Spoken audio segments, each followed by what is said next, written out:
భారతదేశ చరిత్రలో అత్యధిక విదేశీ అత్యున్నత పురస్కారాలు పొందినటువంటి ప్రధానమంత్రి ఒక్క నరేంద్ర మోడీని.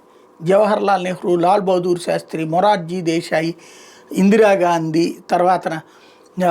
లేకపోతే ఆ తర్వాత వచ్చిన వాళ్ళల్లో ఉన్నటువంటి రాజీవ్ గాంధీ కావచ్చు, మన్మోహన్ సింగ్ కావచ్చు, దేవగౌడాలు, విపి సింగ్లు, గుజ్రాలు, చంద్రశేఖరు, వాజ్పేయి, ఇట్లాగా ఏ ఒక్కళ్ళకి సాధ్యం కాని, మన్మోహన్ సింగ్తో సహా ఎవరికి సాధ్యం కానిది అత్యున్నత అత్యధిక పురస్కారాలు పొందినటువంటి రికార్డు నరేంద్ర మోడీదే.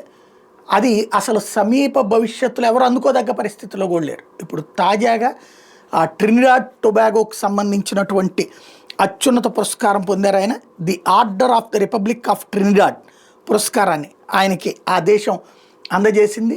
తాజాగా ఏదైతే ఈ సమావేశాలకు, బ్రిక్స్ సమావేశానికి వెళ్ళినటువంటి సందర్భంలో జరిగింది. అక్కడ ప్రధానమైనటువంటి అంశం ఏంటంటే, ఎక్కడో మారుమూలనున్నటువంటి ఆ ట్రినిడాడ్ టొబాగో దేశానికి మన దేశం నుంచి వ్యాక్సిన్స్ పంపించాం. ఆ టైంలో అమెరికా అమ్మట్లేదు, బ్రిటన్ వాళ్ళు అమ్మట్లేదు, వాళ్ళ వ్యాక్సిన్స్ ముందు మా దేశం వాళ్ళకి పాయింట్ అన్నటువంటి, ఇక్కడ మన దేశంలో మన వాళ్ళకి వ్యాక్సిన్స్ ఇస్తూ రెండో పక్కన వాళ్ళకి ఉచితంగా వ్యాక్సిన్స్ అన్ని ప్రభుత్వ కార్యాలయాలకు అవసరమైనటువంటిది అందజేశాం. ఆ విషయాన్ని గుర్తు చేసుకుంటూ విశ్వశాంతి అనేటటువంటిది కోరుకునేటటువంటి వ్యక్తి అంటూ నరేంద్ర మోడీని ప్రశంసించింది ఆ దేశం ఈ సందర్భంగా.